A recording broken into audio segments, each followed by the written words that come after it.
Thank you very much. The next item of business is a debate on motion 22114 in the name of Ben McPherson on the Local Government Finance Scotland Coronavirus Amendment Order 2020. And I call on Ben McPherson to speak to and move the motion. Thank you, Presiding Officer. The purpose for today's debate on the Local Government Finance Order, Amendment Order rather, is to seek Parliament's approval to update the 2020-21 General Revenue Grant allocations to individual local authorities as a result of the additional funding to respond to the COVID-19 pandemic. Firstly, I would like to emphasise the Scottish Government's gratitude to local authority key workers who have continued to carry out their work during such challenging times, and to thank all local authorities for the continued support provided during this time. I appreciate and recognise the fast pace of change facing all of us at this critical and challenging operating environment, and all the work across local authorities that has gone into that. Presiding Officer, today's order seeks Parliament's approval for the distribution and payment of an additional £257.6 million of COVID-19 funding. The additional funding includes £155 million of UK Government consequentials, £50 million hardship funding, £22 million Scottish Welfare Fund top-up, £15 million food fund for free school meals, and £15 million for other aspects of the food fund, and £600,000 to enable death registration services to work weekends and evenings. Presiding Officer, it is also worth noting that local government will also receive further support from the allocations of £23 million for the Scottish Welfare Fund top-up, £400,000 for community justice coordinators, and the additional £27.6 million to extend free school meals over the summer holidays and provide additional support for those at risk to the end of September. Local authorities will also be allocated a share of £50 million available for a council tax reduction scheme and social security benefits top-up that is currently being discussed with COSLA. Moreover, as the Deputy First Minister has just announced, alongside the investment of £30 million to provide laptops for disadvantaged children and young people, the Scottish Government will provide a further £100 million over the next 2 years to support the return to school and ensure children get the support they need. The Scottish Government will continue to work with local government through the Education Recovery Group over the summer on the details. Furthermore, the amount of distributable non-domestic rate income remains unchanged from the order approved by Parliament on the 24th of March, and I can confirm that the Scottish Government continue to guarantee each local authority the continued general revenue grant plus non-domestic rate income. This means any additional loss of non-domestic rate income resulting from the COVID-19 pandemic will be compensated for by the same increase to the general revenue grant, and therefore at no detriment to local government. Presiding Officer, with regard to today's order and for further context, I would also like to stress that although we are only now seeking parliamentary approval for this additional £257.6 million, we in the Scottish Government have been protecting local authorities' cash flow by front-loading their weekly grant payments. To date, we have provided over £340 million extra, and by the end of July, that figure will be £455 million. The Scottish Government has also relaxed current guidance on some of the education-specific grants to allow additional resource to be diverted to the COVID-19 response. And finally, Presiding Officer, I would like to emphasise that the Scottish Government understands and appreciates the role local authorities have played in the response to the pandemic and the pressures that has created. Alongside the measures I have outlined, the Scottish Government will continue with local government to press the UK Government for urgent additional funding for our partners in local government to adequately deal with the scale of this crisis. Presiding Officer, I now move that Parliament approves the Local Government Finance Scotland Coronavirus Amendment Order for 2020 and urge Parliament to support it. Thank you. Thank you very much, Minister. I now call on Graham Simpson. Thank you, Presiding Officer. This is one of those debates which is not really a debate, and it doesn't really need a great deal to be said, because we should all be agreeing. Well, I could sit down, but I won't. We should all agree to this. Councils need the money quite clearly, and that's very straightforward. But if I did sit down, as Jackie Bailey wants me to, it would rather fill a hole. It would create a hole, rather like the hole that's been left in council finances recently. And that's just getting bigger and bigger. So, as far as I can make out, the Minister confirmed this order, the extra money in this order amounts to just over £257 million, and the Minister detailed what that money is for. And of course, it's very welcome. Councils have been doing much of the government's work during this pandemic, and that comes at a cost. And council chiefs, finance chiefs, say there's still a £145 million gap to be filled. It's probably more than that now, and the Scottish Government will have to tell us at some point what they intend to do about that. Will they, as COSLA is doing, turn to the Chancellor to bail them out? Because they've given up on asking Kate Forbes, and the only thing they're asking her to do now is to help them with their appeal to Rishi Sunak. He was pictured in his constituency at the weekend in the reopened, bustling High Street in Northallerton, and we know here that we're going to have to wait a little while longer for such luxuries. I want to be fair here, though. The Treasury has been slow off the mark when it comes to passing on the consequentials, the £155 million that we've debated in this Parliament. That hasn't come yet, and if there are consequentials, they need to be paid, and paid quickly. Now, we cannot go on with the annual tussle where we have a Finance Secretary offering councils nowhere near enough, forcing them to hammer residents in the pocket by increasing council tax. Even before the coronavirus pandemic began, the SNP was slashing councils' capital budgets. It happens every year. Every single year, local councils' budgets, the block grant the block grant increases, but council budgets are decreased. So this is, as I said, quite straightforward. The Local Government Finance Scotland order, simply a mechanism by which councils receive the funding for government.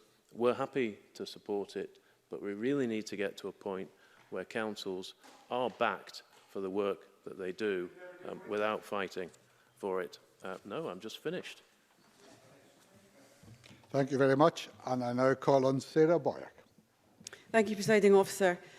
However disappointed we might be with today's proposals, we will not be voting against them because we don't want to do anything to jeopardise the additional funding that's going to local government. They've already experienced over a decade of underfunding, of cuts and austerity, and that has held them back in being able to deal with this pandemic. It's also a centralising SNP government in front of us, and we've seen them micromanaging in a crisis rather than trusting their own local government colleagues to get on with protecting their communities.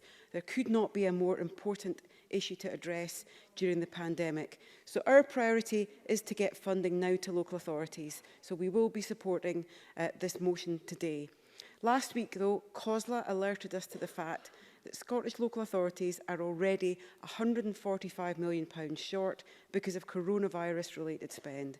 They have had to transform their services, whether it's keeping their waste pickups and recycling going, tackling homelessness, administering a massive amount of vital grants on behalf of the Scottish Government to local businesses, feeding low-income families and working with local support agencies to keep our communities safe and well.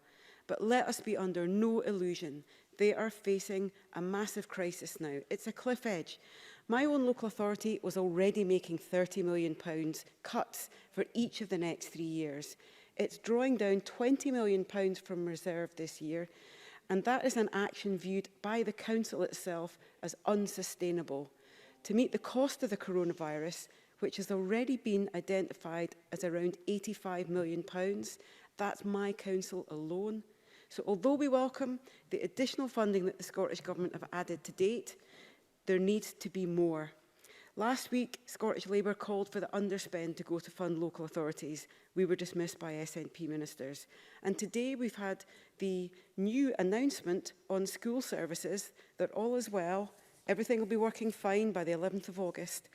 And some extra money announced. I heard the £1 billion announced last week for additional investment in education by the UK government.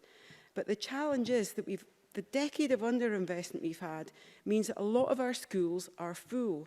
We've already seen staff numbers cut, and the community centres that last week John Swinney wanted to be used for blended education and the delivery of food support have already been hit by the loss of income due to the pandemic. I want to finish on the point that we've seen the health crisis caused by the pandemic, and the country is working through that. And we've seen the brutal impact of the historic underfunding of care services. So those issues sit there for councils to deal with as they move into the next phase of managing the pandemic. But we haven't yet seen the full impact of the economic recession that we know has already started. The impact on our town centres, as well-known retailers close shops, as our hospitality industry struggles to work out how to reopen, and as businesses just cannot keep going. Yesterday, the Advisory Group on Economic Recovery published their report towards a robust, resilient, wellbeing economy for Scotland. And they highlight the need for intense collaboration between enterprise bodies, urgent work to be done by local government, Skills Development Scotland and the education sector to prepare now for an increase in demand in the coming months to deliver skills, training and retraining opportunities to get people back into work. Again, that is new work for our local authority colleagues to deliver through the pandemic, but it's vital work to target the investment in local needs for our local communities, and all of that work needs to be funded. So we're not celebrating the passing of this order. We acknowledge there is more money being added in, but it's not enough, and we are asking for the Scottish Government to fund our local communities, acknowledge the massive contribution of local government staff, vital to getting us all through the pandemic and building back better, and to act now to make sure we've got the jobs available, the training opportunities for our young people, and invest to support the most vulnerable in our communities to build a better, fairer, low-carbon Scotland than the one we currently have. This won't do it today. We need more money in the future, and I hope the Scottish Government will listen to those pleas from our local authorities across the country. Thank you, Presiding Officer. Thank you very much. I now call on Andy Whiteman. Thanks very much, Presiding Officer.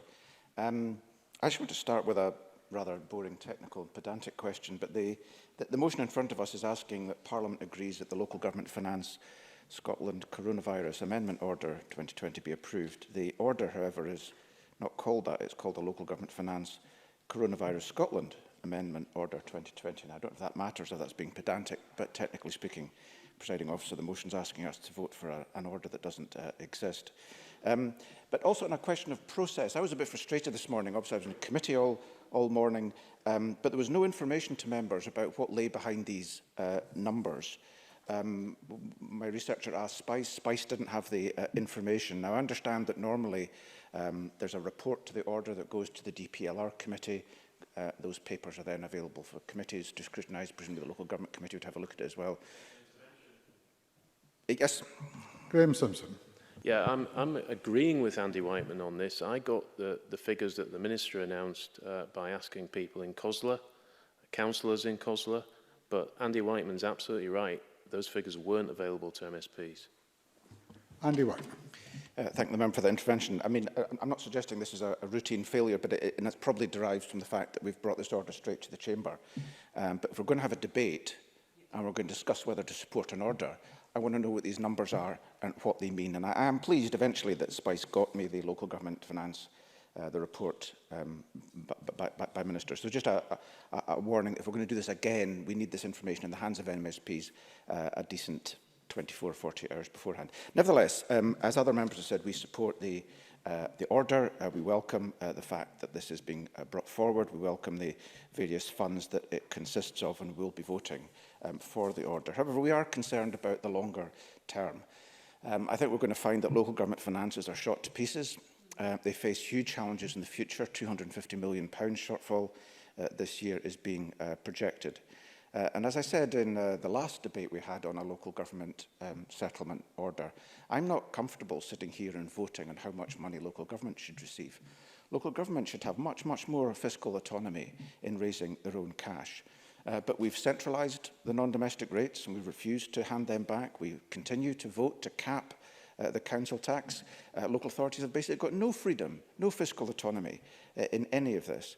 And I think if the UK government took away similar powers that the Parliament and the Scottish Government have in such a manner, ministers would be jumping up and down with rage. I certainly would be. So, Presiding Officer, it's time to treat local government finance in the mature fashion it deserves and end this dependency culture on the decisions we make in Parliament. Nevertheless, we, as I say, will be voting for the order. Thank you. Thank you very much. And I now call on Willie Rennie. Yes, thank you, Deputy Presiding Officer. We'll be supporting the order today as well. I mean, Andy Whiteman is right, we've not seen the details, but we did largely know about these sums of money for some time because they have been pre-announced at various stages. In fact, they've been repeatedly pre-announced on numerous occasions. So we certainly know about these numbers. But nevertheless, we'll support it today. I have to start off by saying I have been genuinely, overwhelmingly impressed by the performance of council officials and staff.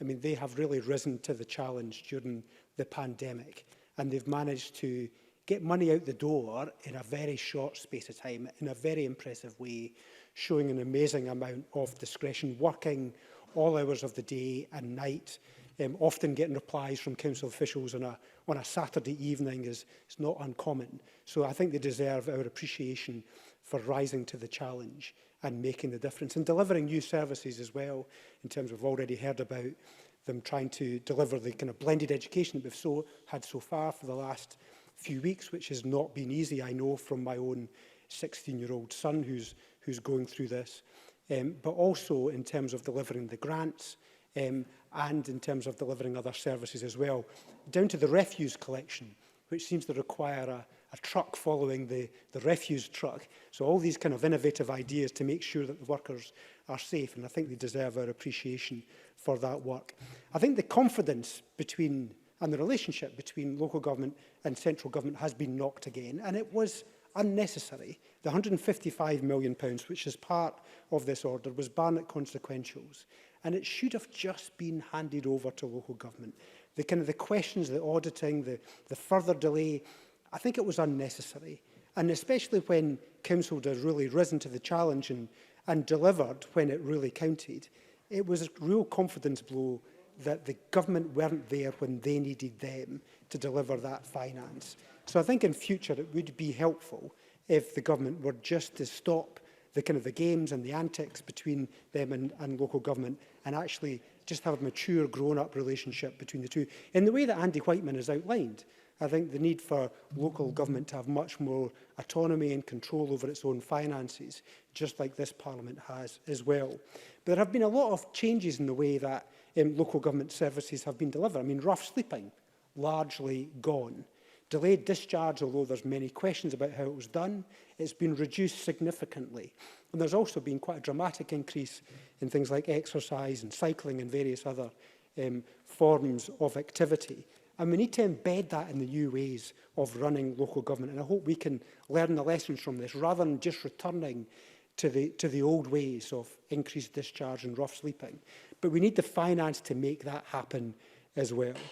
The final real challenge is getting local government finance back up to a decent fit state.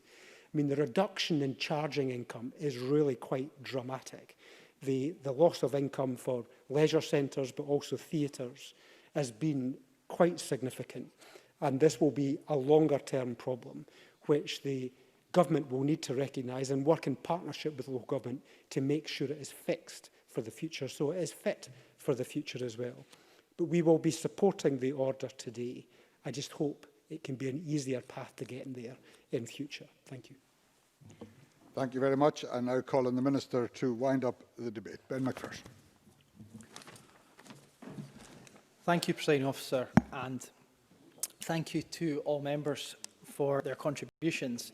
And I'll come to their points in turn through these concluding remarks.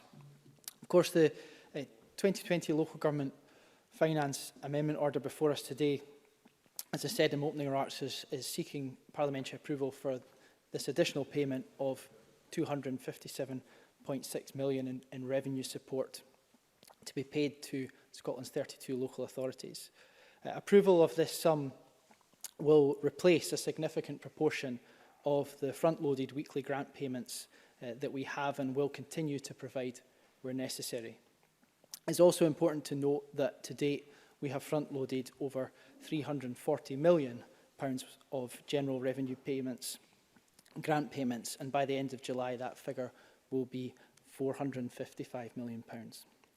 It should also be noted that this order will confirm our increased financial commitment to local government, despite the UK Government position that the current consequentials are estimates and may have to be revisited.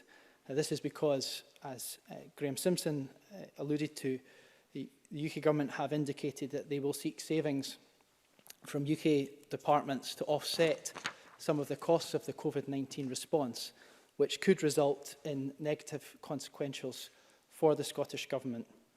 So we continue to seek to constructively engage with the UK Government on this point. And just for clarity, we are working with COSLA together on our contact with Her Majesty's Treasury about that extra funding and making sure that those payments for local government are received by the Scottish Government and then able to, of course, with £155 million, we're paying that before receiving the resource ourselves from the Treasury. And just for clarity on that point as well, the distribution formula was not agreed with COSLA until the 15th of May, so June was the earliest we could make those payments of that £155 million of Barnett consequentials. And just for Parliament's information, the final instalment will be paid tomorrow on the 24th of June. Presiding Officer, the pandemic has disrupted lives like never before, causing financial hardship and a negative impact on our well-being. However, as you would expect, the absolute focus of the Scottish Government in our partnership with local government has been to ensure our communities are supported and protected. And I was glad to hear the cross-party support and appreciation for local government in today's debate and the efforts that local government have made at this crucial time. And as we now move into the recovery phase, while continuing to protect our communities, we must also focus on how we can recover from the pandemic as quickly but safely and efficiently as we possibly can.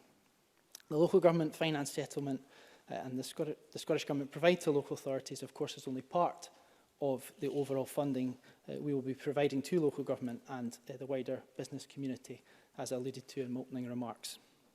As Parliament will be aware, the Scottish Government has also announced a £350 million fund to support our communities alongside the £2.3 billion package of support for the business community. I think some important points were made with regard to Sarah Boyack around building back better and how we work with local government on those shared aspirations. For clarity, in a number of Andy Whiteman's points, just to reassure you that the order and the report were provided to the Scottish Parliament on the 3rd of June and have been through the Delegated Powers Committee. So that reassures you on that point. And I think Willie Rennie made an important contribution around how, as we move forward, we want to see as much collaboration and shared determination between local government and central government on our shared challenges. And I think certainly from my perspective, and I know my ministerial colleagues share this, we are determined to work in partnership and collaboration with local government as together we face these challenges, and the whole of Scotland and every community that we serve face those challenges, and it's important and incumbent that we work together. So I'm delighted and glad that Parliament has expressed its unanimous support in this debate, and Presiding Officer, I encourage Parliament, as has been expressed, to unanimously support the Local Government Finance Order, Amendment Order, before us today, which will help demonstrate to our constituents throughout Scotland that the Scottish Parliament is united in our efforts to ensure our local communities have the support and protection that they need and fully deserve. Thank you. Thank you very much, Minister. That concludes the debate on the Local Government Finance Scotland Coronavirus Amendment Order. And we now move on to the next item of business. The next